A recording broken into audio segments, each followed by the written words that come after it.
everybody. Happy Friday to you and welcome to Project Joy Live. It's your triple shot of good vibes every Monday, Wednesday, Friday at this 9 a.m. Eastern Time hour. I'm your host, Jessica Dugas, and super excited to be here with you as always today. I could have prepared a breaking news segment this morning, but I'm going to be honest with you. I'm really tired. I have been sharing a lot about the homeschool and overall legislative climate here in the state of Connecticut in the US. And I know I did a breaking news report on Wednesday about the fact that the Children's Committee was going to be voting on Bill SB 6, which basically is a beautiful bill on the surface, right? It looks at tax cuts for families. It looks at free breakfast and lunch for every child in the state of Connecticut. It's lovely, right? But then Section 5 talks about how every parent who withdraws their child from the public school for any reason, private school, parochial school, trade school, tutor, homeschool, any of these, moving to another district, whatever, any of parents who withdraw their child from the public school will automatically, their names will be given to DCF routed through the Department of Education. And so this vote, I have to just let me say this, as disappointed as I am that the bill ultimately SB 6 was voted through the Children's Committee. It is now moving to the House floor. As disappointing as that was, let me share with you some of my joys of watching the hearing on Wednesday, or the hearing, the vote on Wednesday. So first and foremost, Ann Dauphiné, Representative Ann Dauphiné, incredible representative. She's always standing up for parental freedoms and things of that nature. We just really appreciate your voice, Ann. But she introduced an amendment which is what we all wanted, to completely strike Section 5 that I'm talking about regarding reporting parents. And so she introduced that amendment, of course, because we have a super majority here in the state of Connecticut. It was voted no.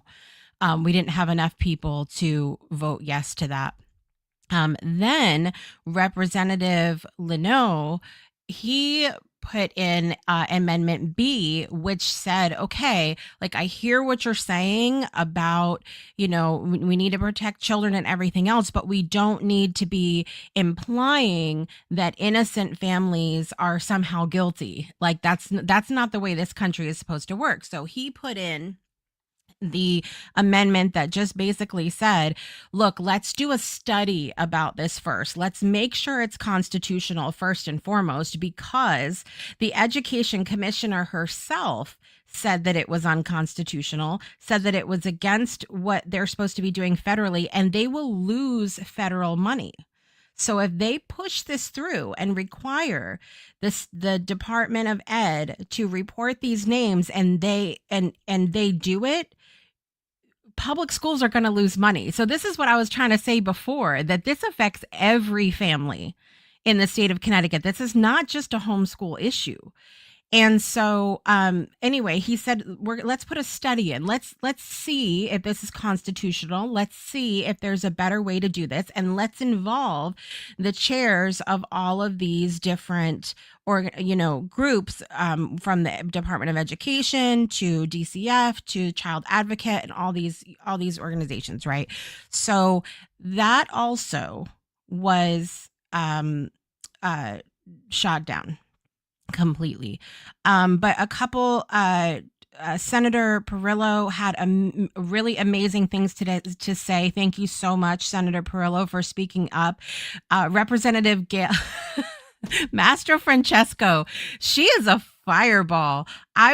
She cracked me up when she Representative Paris said, "Oh, I'll go last." As you know, how people like to get in the last word, they like to hear what other people say first. He said he'll go last. So she said her bit, and then at the end of that, she said, "And I just want to tell Representative Paris, I see what you're doing, and I'm more than happy to go more than one round." Like, I just thought it was so good. So good. And so it was really as frustrating as this is right now, as annoying as this is right now. It's also a joy to get to witness the people that are standing up for our community. And it's also a joy to hear and see other people who are speaking out, who don't have, who feel like they don't really have a you know s- a means or a reason to be in this fight. For example, I saw a post on social media this morning from a nurse over in Milford who has been treating Connecticut children for over 30 years, and he posted that this is BS. He says, "I see homeschool kids all the time, and there is no reason to make an assumption that they're doing something wrong." And so just really appreciate, and it's so nice to see, and it reminds me of back when Mr. Rogers, you guys remember Fred Rogers from Mr. Rogers' Neighborhood, when he said when things are going wrong, so I don't have the exact quote, but when things are going wrong in the world, look for the helpers.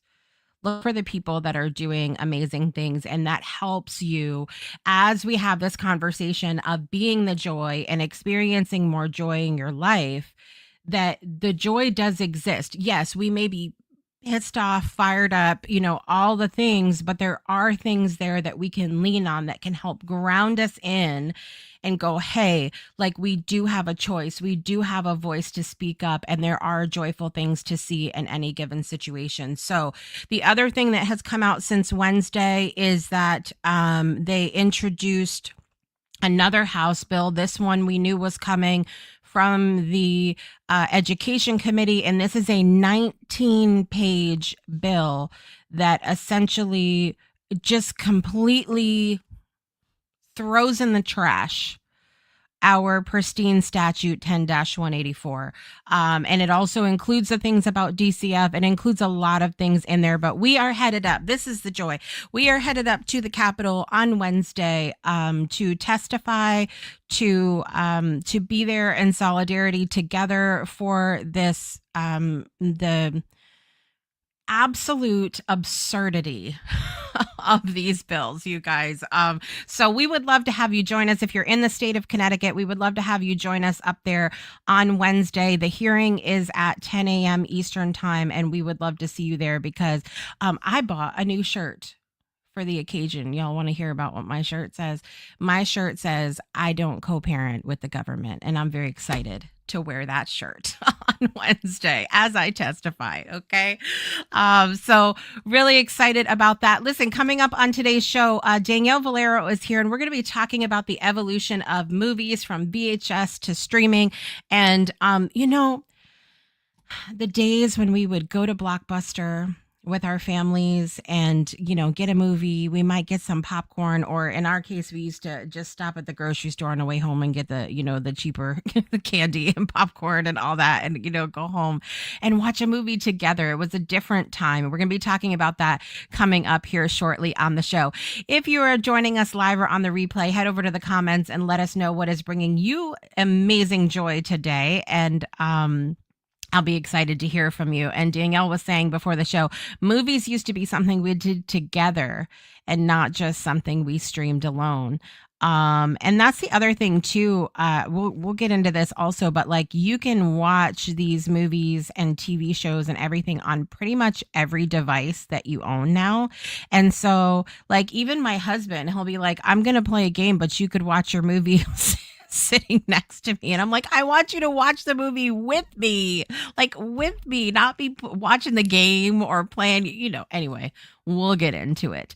Miss Sang D's out there. What a glorious Friday to see two of my favorite humans. Love your smiling faces. I am excited that you're here, Miss Sang. I love Mr. Rogers too. So much sense. Have you ever gone back and watched any of the old episodes of Mr. Rogers' Neighborhood? Like, it just takes you, like, it's common sense. And I know I say this all the time that sense isn't common, but I feel like it used to be. Anybody else that feel like it used to be? Maybe, kind of. Anyway, we'll get into that too, I'm sure. One of my favorite teachers said was my 8th grade teacher, whose name was Mr. Rogers. Love that. Love that. So listen, if you're joining us, I would love for you to say hi over in the comments. We're going to take a super quick break. And when we come back through the magic, Miss Danielle will be here. We'll be right back after this. Breakthroughs are about more than you might think. They're about discovering who you are, digging deep, reaching to the core of your soul. They're about healing yourself, understanding your beliefs, creating a ripple effect. And it's not just those initial moments that matter. It's about using them to bring more joy into our own lives and the lives of others. It's about having fun, letting loose, enjoying every moment life has to offer. It's about finding a safe space. It's about creating connection.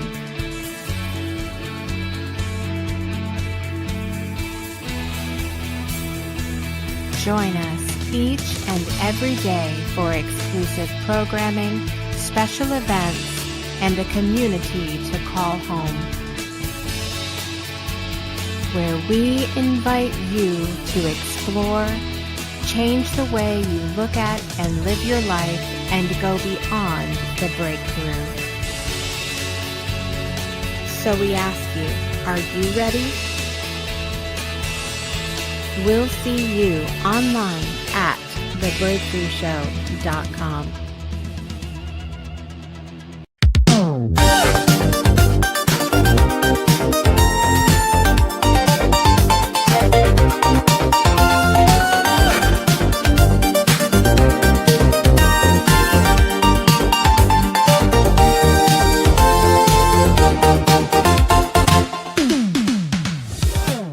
Good morning, Danielle.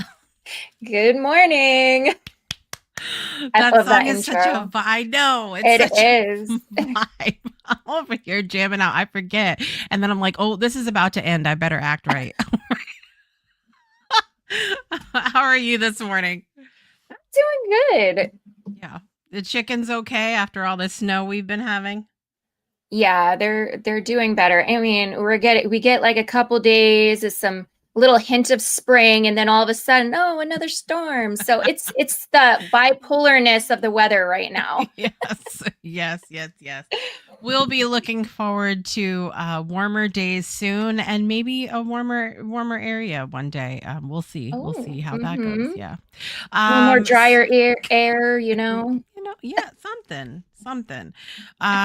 So I know that you've been loosely following a lot of the BS that we're going through in the state of Connecticut right now. Like, how do you, because I know that everybody sort of processes things in very different ways. Like, are you able to, when we're going through all of this really heavy stuff, like find the joy in the situation, or is it something like more on reflection, like once it's over for you? Yeah, it's difficult. Sometimes when it's just too many things coming from all directions, it gets quite overwhelming. Yeah. And, I have periods of time where things are great and I can be the joy and I can be in those happy moments and really soak them up. Those moments when, the sun is shining through my sunroom and I have all the shades up and it's just all the light shining in, and I can just be like, oh, I love this. Thank you, God. Like, this is amazing. And it brings me like life. And then all of a sudden, boom, I'm in it again. And it's hard. There's a lot of like having to just sit and just breathe.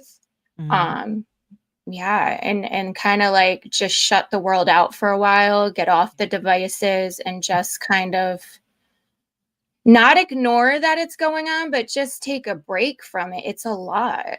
It's a lot. Yeah.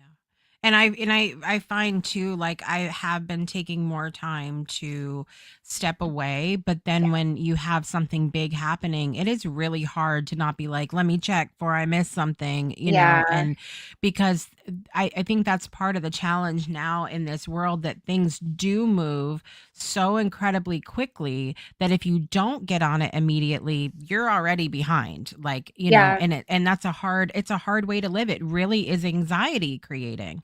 It really is. Like, even Yeah. having the news on in the house creates anxiety. I'm like telling my husband, can we just mute it for a while? Like, I know. do we have to have this on all day?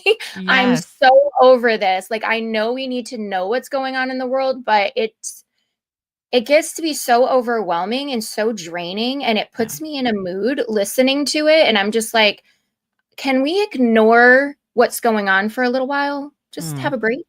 Yeah.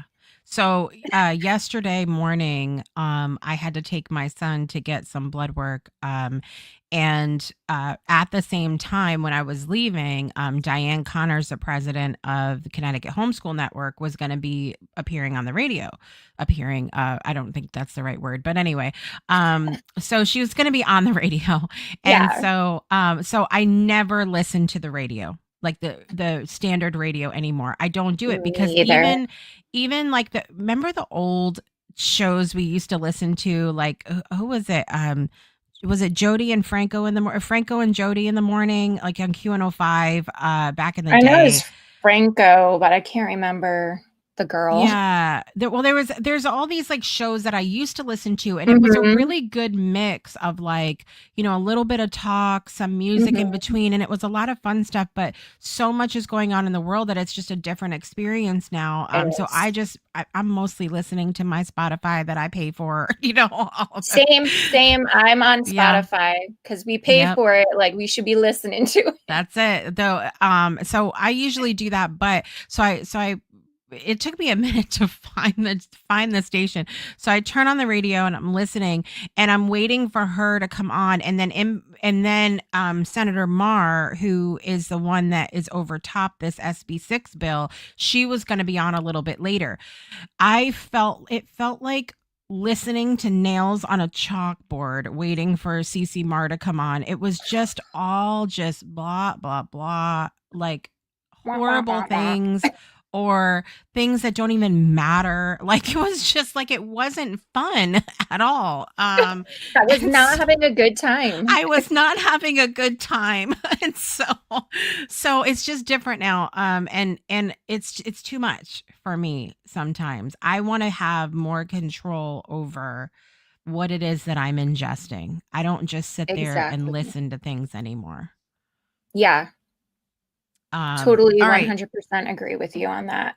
Yeah, for sure. And it's a lot. And I think, this ties in sort of beautifully to our conversation today about the evolution of movies, how we went kind of from this space of VHS to streaming.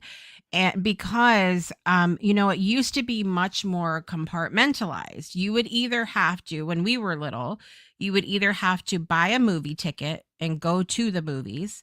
You would Right. have to wait for your movie to come on TV, which didn't always happen.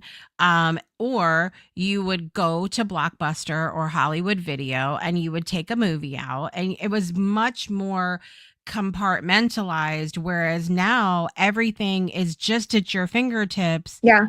and you could be watching and listening to all the things. Yep. Go through a whole season in one day if you want. Right. And what's funny about that is and I brought this up before, when I met Danny Pintoro that played on Who's the Boss at Horror Fest, we were having this conversation about sitcoms and how different it is now, because he's like, the community was just different then because we really grew up with each other. Like, they were growing up week by week on these shows on the TV, and we were growing up week by week at the same time with them. Yeah. where now it's like the whole season comes out. They're now 2 years older in the day they that you watched it, and it's a whole different thing. Yeah. So I was looking at the history of, how home movie formats have evolved, and I didn't even realize how far back it really went. So 1922 was when the first this was like the film era, so it was like Yeah. the heavy film things. But 9.5 millimeter film was introduced in Europe in 1922. And then 16 millimeter film was developed by Kodak in 1923. 8 millimeter, also known as regular 8 or standard 8, was introduced by Kodak to make home movies more affordable in 1932. And then Super 8 wasn't introduced until 1965. So 1932 to 1965 is a huge gap. Wow. And then the first Sony came out with the first consumer grade video cassette recorder, but it was mostly used by businesses in 1971. So again, a really big gap in time. Then they didn't come out with the compact tape format until 1975, and VHS itself didn't come out until 1976. Wow. So let's see, 76, 54 years between when the first thing was introduced for home use until VHS come out. Wow. That's a huge, huge gap. Huge span of time. But then look how quickly things evolved from there. So that VHS came out in 1976. Camcorders came out, so where you could record your own movies in the 80s at some point. Mm-hmm. But we didn't get to DVD until 1997. But then it went DVD in 97, Blu-ray in 2006, and then streaming by 2010. Oh, yeah. So that was all very much very fast, quicker compared to how quick things were coming out before. What are some of your memories about how things have evolved in the realm of like home movies? So going from like that VHS to DVD and then streaming. Well, I just remember it being a whole like thing you did. Like I remember being middle school, high school, going either with my family or my friend's family, and we'd go to Blockbusters, and they would have like some kind of deal going on every weekend. And, it would be a Friday, and you'd go in there and you get like 2 movies. And I think it was like 2 movies, 2 snacks and popcorn or something like that for like one price. And then by Monday morning, you're dropping the movies off. So you had all weekend to watch these couple of movies. We're always waiting for a movie that was in the theater to hit in Blockbuster on VHS. And so like, if you didn't get to see it in the movie theater, you're like, oh, it's coming out. And then you get together. And then I did the same thing when my kids were very young. We'd go to Hollywood Video in Connecticut. I don't know if they're like all over or not, but I remember there being one over there next to Stop and Shop in Groton. And we'd go to that one. And same thing, like I would tell my kids they all had to agree on one movie. And then me and my husband would pick a movie and we'd go home and watch it. It was a fun time. And then, obviously then DVDs started coming out, and then you took the DVDs. I never got a Blu-ray. I never experienced that. Yeah. I didn't really like see I mean, I guess if you're like a total, film geek kind of thing, you might see a difference, or I think most people didn't really matter. The only thing that was different is getting them. And then being like, I can't watch this now. What the heck? Well, and like I mean, I think they tried to get people to get them because the Blu-ray would include like, bonus features or things that might not have been on the regular DVDs or something like that. I don't know. I don't know. I don't know either. I have a collection of DVDs now. Not DVDs, CD. No, yeah, DVDs. Getting confused here. But yeah, I have a whole collection. So, Blockbuster Video was founded by David Cook in 1985 in Dallas, Texas, and he revolutionized home entertainment with large-scale computerized and brightly lit stores featuring thousands of tapes, breaking the mom-and-pop store model. It expanded rapidly under Wayne Huizenga in the late 1980s, peaking in 2004 with over 9,000 stores. However, it failed to adapt to streaming, leading to bankruptcy in 2010. So like 6 years, like they were at their peak in 2004, and it only took 6 years for it to completely go down. Like that's wild to me. That is. But the first store opened in 1985 with 8,000 VHS tapes. And grew very quickly. Viacom bought the company for over $8 billion in 1994. Wow. At its peak in 2004, Blockbuster had over 84,000 employees and thousands of locations. Late fees were the major profit driver of Blockbuster, generating $800 million a year. And like, raise your hand out in the audience if you ever paid a Blockbuster late fee. Anybody? My dad owed so much money. I think they used to charge if you didn't rewind too, didn't they? Like if you didn't rewind it, didn't they used to charge at one point for that? Yeah, I think there was like a little fee for that too. Because wasn't there like a whole thing about be kind, rewind? There you go. Yeah. There it is. So then what happened is the decline happened between 2005 and 2010. They underestimated the competition from Netflix, which launched the DVD by mail service in 1998. I remember that. And later streaming came later. Blockbuster's late entry into mail order and online services combined with high debt led to a 2010 bankruptcy filing. Dish Network apparently acquired the remaining assets of Blockbuster in 2011.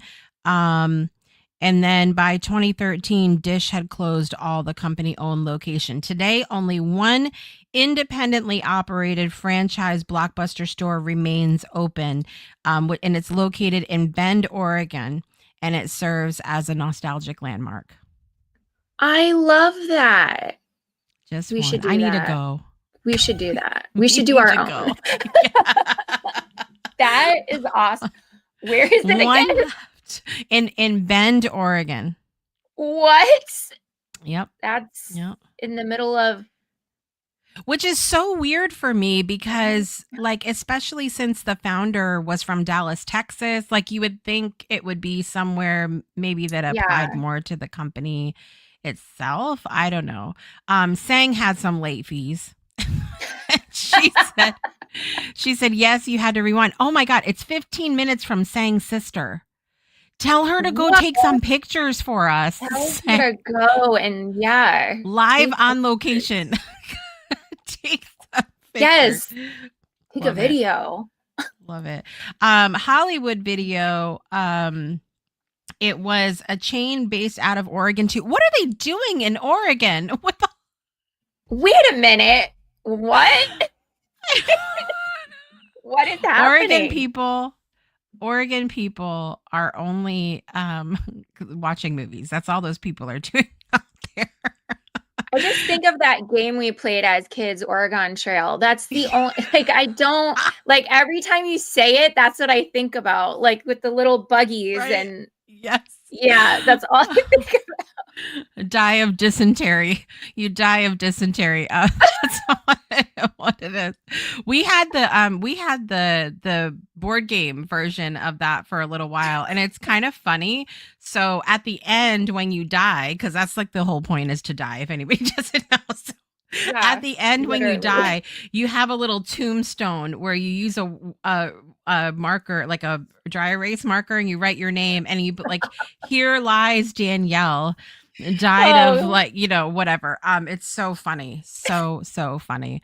Sang's died of gonna it. be our on location reporter. She's gonna go there live and Yes, do some videos for that. I'm so Um, curious.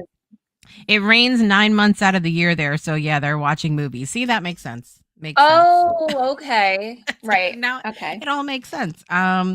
So the Hollywood Video was founded by Mark Waddles in 1988. The chain would quickly expand following the company's initial public offering in 1993. So that's interesting. It took what, let's see, 5-6 years for it to really make a name for themselves, and they were the largest direct competitor to Blockbuster in the urban market. Yeah. Toward the end of the 90s, Hollywood Video was the first major chain to introduce DVD rentals in their store. So that's interesting Oh, that Blockbuster was not first. that's crazy. Who Hmm. knew? And then it would expand to the internet with the purchase of Real.com in July of 1998. However, following the rise of video on demand services in the early 2000s, the company began to experience losses.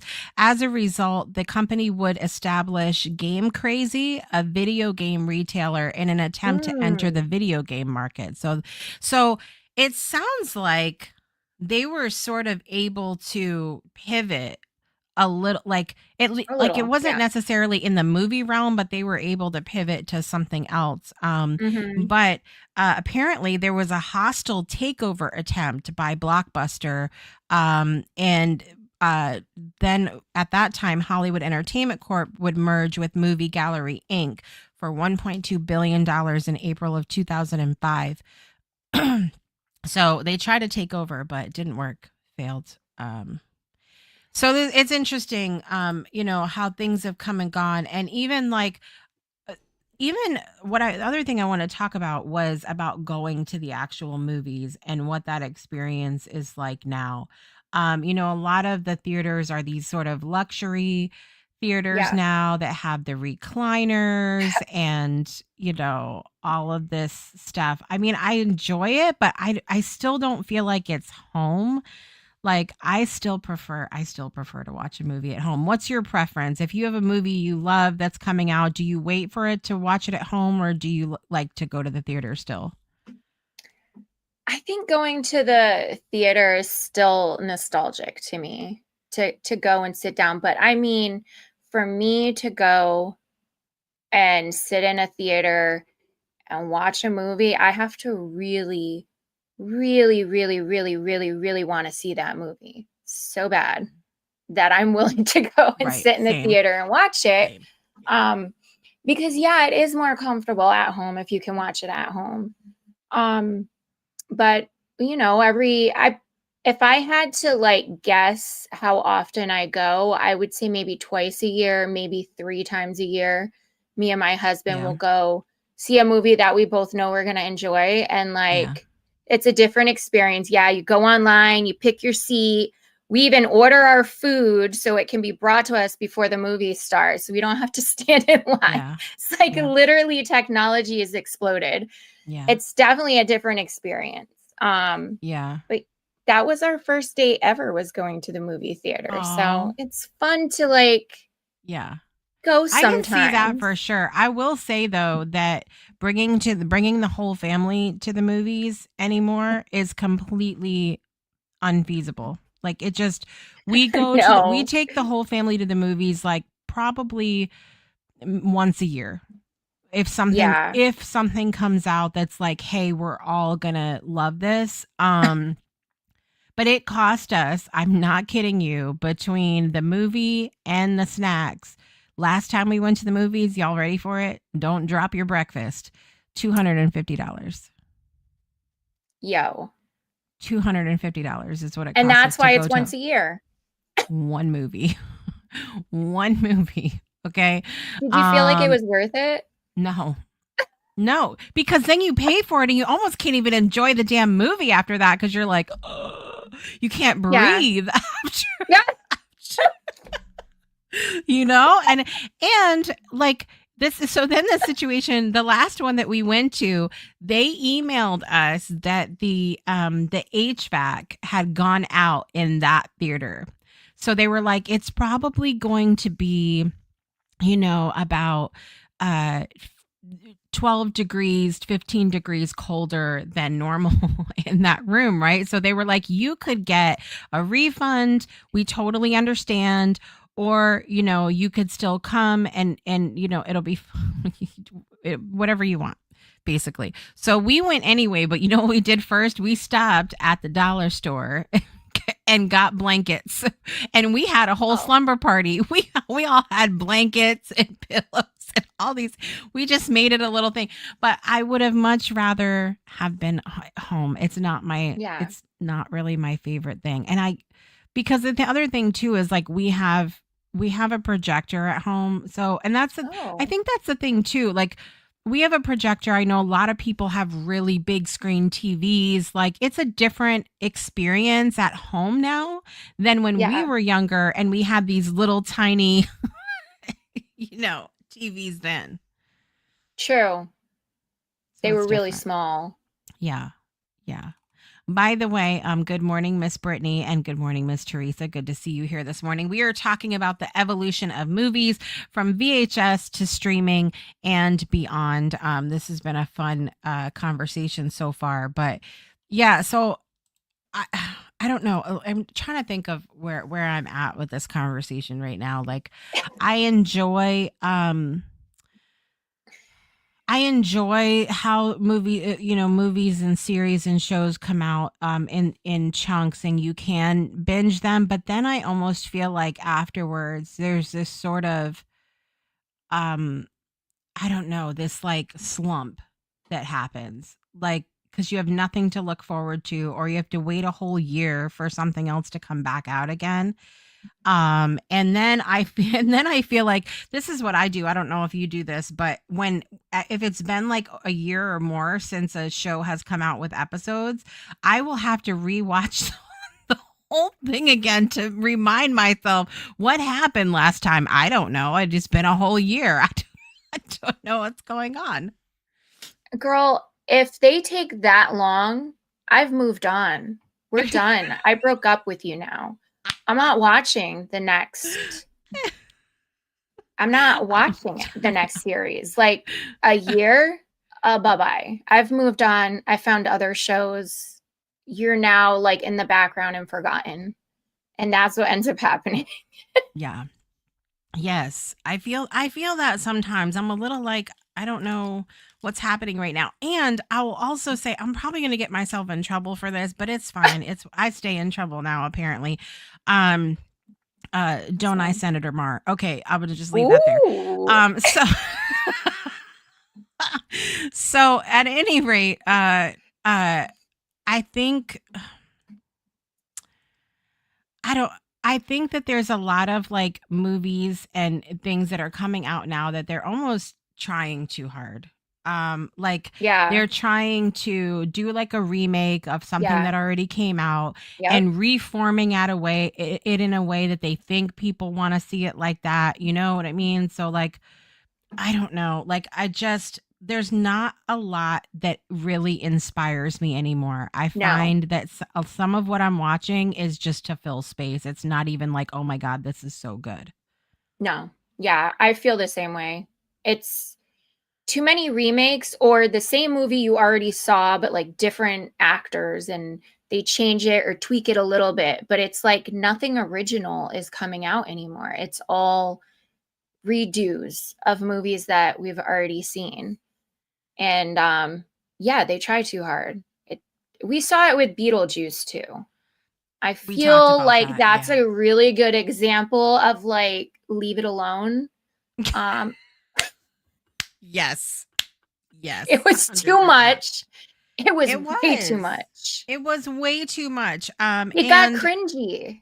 It did. I agree. There were, like any of these remakes, there are a couple moments where I'm like, okay, thank you for that. Like that was a little, a nice little nod to something that we once knew. but overall, not good. And then there's this whole thing with people coming out with prequels.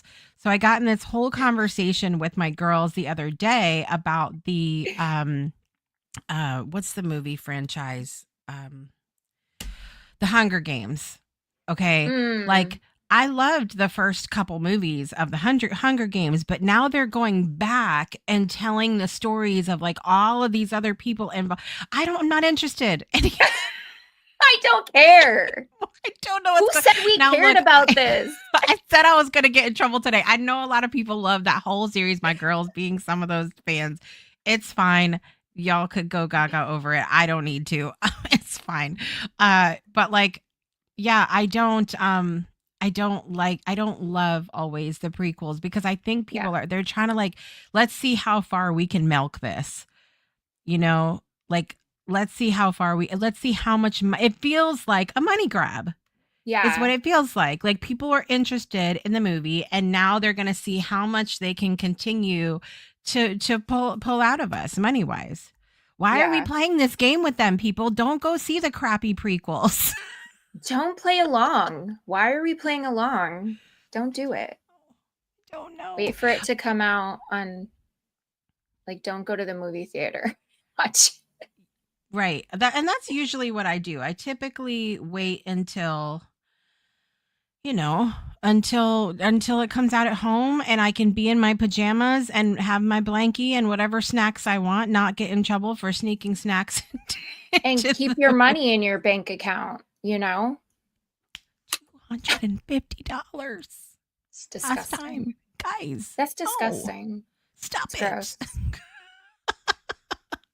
All right, we're going to take a super quick break. And when we come back, we've got birthdays. So don't go anywhere. We'll be right back after this.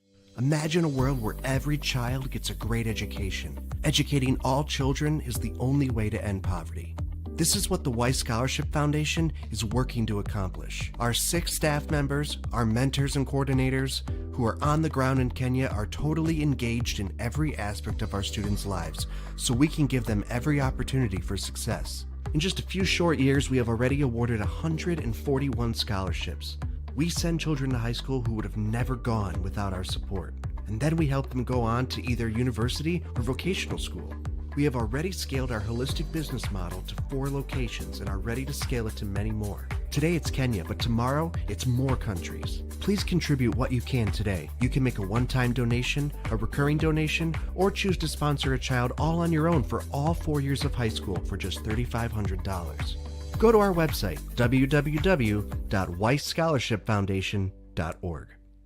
Welcome back to Project Joy Live. We invite you to support Weiss Scholarship Foundation.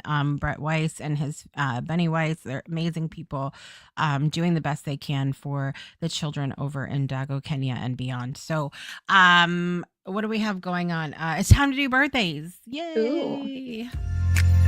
Happy birthday to you. All right, my friends, just a few birthdays today. In the world of celebrity, Ava Mendez is 53 years old today, actress. I enjoy her. What was the movie she was in? The one was she was in Hitch, right? With Will Smith, and yes. Loved her in that, and among other things. So happy birthday, Ava Mendez. Incredible singer performer Tina Marie, who passed away in 2010. She had a birthday today. The Celebrities in My Life Breakthrough Show alum Dawn Super has a birthday today. Imagine being just born with a name like Dawn Super. Like, you're just super. Your whole what an honor that is. Super. Okay. And then my nephew Sheldon has a birthday today. Happy birthday to Sheldon. What about you, Danielle? Anybody you're celebrating today? Well, so my daughter, my oldest, just had a birthday last Sunday, and we're celebrating this weekend her birthday because she's so popular and all her friends, she was hanging out with them all weekend. So I'm like, okay, we will celebrate next weekend. And so I got her a bunch of black skull stuff that says RIP to my 20s because I now am a mother of a 30-year-old, everybody. I would hold my pearls, clutch my pearls, but don't have any. I'm trying not to fall off the chair. I'm trying not That to just fall gave off. me anxiety saying that out loud.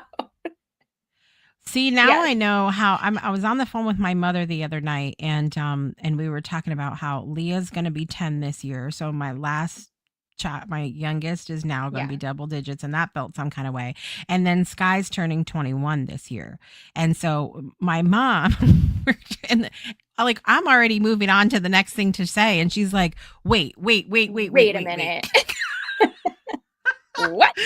She's like, what? And I said, I know. I don't know what to tell you right now, Mom. I tried to ground them so they'd stop growing. They didn't listen to me. I don't know what to tell you. It's horrible. It's Like, horrible. I don't even know how it happens. I'm actually quite disgusted with it. And I will continue to be every year that goes on from here on out. Cause like, what happened? I don't know. Right. So yeah, so the milestone, but I mean, we had a lot of milestone birthdays in the house last year too, or in the whole family really, because Philip turned Margine turned 16, Philip turned 50, my dad turned 70, like a lot of kind of milestone Big birthdays then. ones. Yeah, and but this year just a couple. That's enough for my poor little heart, as I'll tell you. Let me know if any Honestly. of you out there have birthdays that you're celebrating today, and we're gonna get our birthday song on. Here we go. Happy birthday to you. Happy birthday to you. Happy birthday, dear Ava Mendez, Tina Marie, Don Super, Sheldon, and Selena. Happy birthday to you.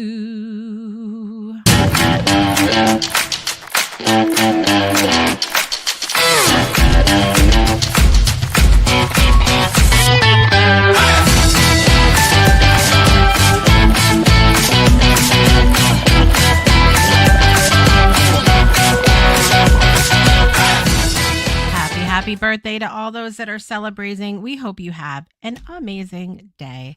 Danielle, what do you have going on right now that you want to share with the people? Anything fun? Today I don't think I have a whole, I mean, I have a lot of errands to run today. Let's put it that way. I have a lot of errands to run. This weekend we're going to be celebrating my daughter's birthday, and so I have to go run and make sure, because I'm going to cook a nice big dinner. I'm going to cook her favorite. What's her favorite meal? Fettuccine Alfredo, but without the fettuccine. She likes angel hair pasta. So I'm going to make that from scratch, not the pasta. The pasta I'm not making from scratch. Come on, Danielle. But the God. Alfredo sauce. Way to lose your Mother of the Year trophy. Listen. No, I'm not doing it. Love it. She's not Rolling making out the damn dough, pasta. I'm Okay. not doing it. Love it. Yeah. So that's all I got really going on. Well, and I know it's not for me to talk about this, but I do know that you've been working on things behind the scenes of like a project and things. And so y'all just hold tight, because I see how hard she's been working, and that's all I'll tell you.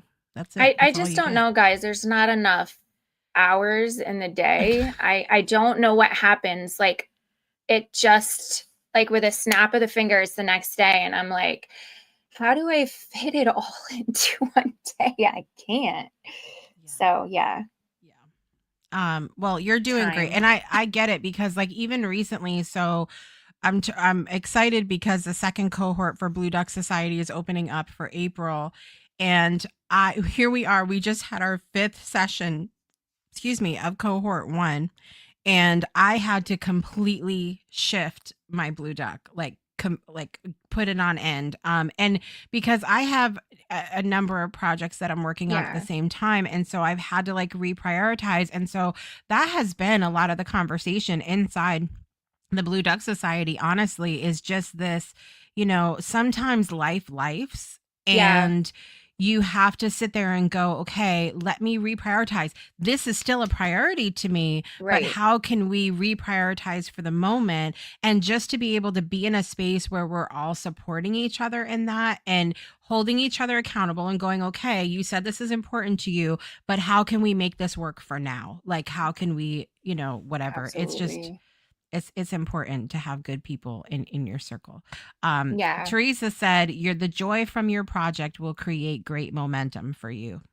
Oh, I love her. She's the Like a sweetest. fortune cookie. Teresa, it is like a fortune cookie. I love that.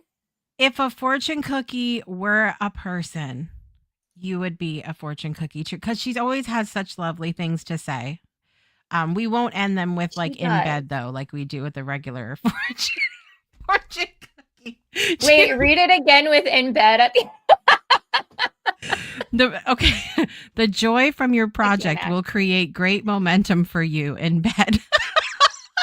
I love that. That brings me joy as well. Both I love it for me. I love it for me. Amen is right. Love it. But yeah, Teresa is always, listen, y'all should come and hang out with us on Saturday morning coffee or for Teresa's neurographic art classes, or at any time you could get some Teresa in your life, you need to go get you some Teresa. That's what it is. You need to have just like you need your morning coffee. That's it. A little coffee, little Project Joy Live, little Teresa. There it is. I hear another version of Mambo number 5 in my head right now. Yes. I knew it sounded familiar. 2, 3, 4, 5. I don't know what happens. Isn't your name in the song? Jessica. Right? Yeah, mine is. A little bit of Jessica. Here I am. I was so jelly that my name was in it. My mom's name is in it, Sandra. And I'm like, oh. Yeah. A little bit of Monica in my life. A little bit of Erica by my side. A little bit of Rita's All I Need. A little bit of Tina's What I See. A little bit of Sandra in the Sun. A little bit of Mary All Night Long. A little bit of Jessica. Here I am. A little bit of you makes me your man. Love that. Love it. All right, guys, it's time for Pomodoro. So we got to go. For those of you coming to co-working, go join us at the breakthroughshownetwork.club and come check it out in the co-working space. I will be back next week, Monday, Wednesday, Friday. Let's see, who do I have? I have Trista on Monday, Olivia on Wednesday, and also special guest Sang D on Wednesday because I will be broadcasting from the Capitol building. And then Leah's on Friday, which I'm sure she'll have lots of things to say about having been to the Capitol on Wednesday. So be looking out for that. Also, coming up this afternoon at 2 p.m. Eastern Time, I am very excited. The incredible Dr. Karen Moore is going to be on the Breakthrough Show today. She is an incredible space creator, filmmaker. She's so amazing. I'm so excited to spend some time with her. So tune in this afternoon at 2 p.m. Eastern Time. Danielle, thank you for being here again with me today. Thank you for having me. It's always a good time. All right. We're going to see Danielle again in a couple weeks. And on behalf of Danielle and I, we want to remind you to make joy a priority in your life today and every day. And we'll see you next time. Bye, everybody.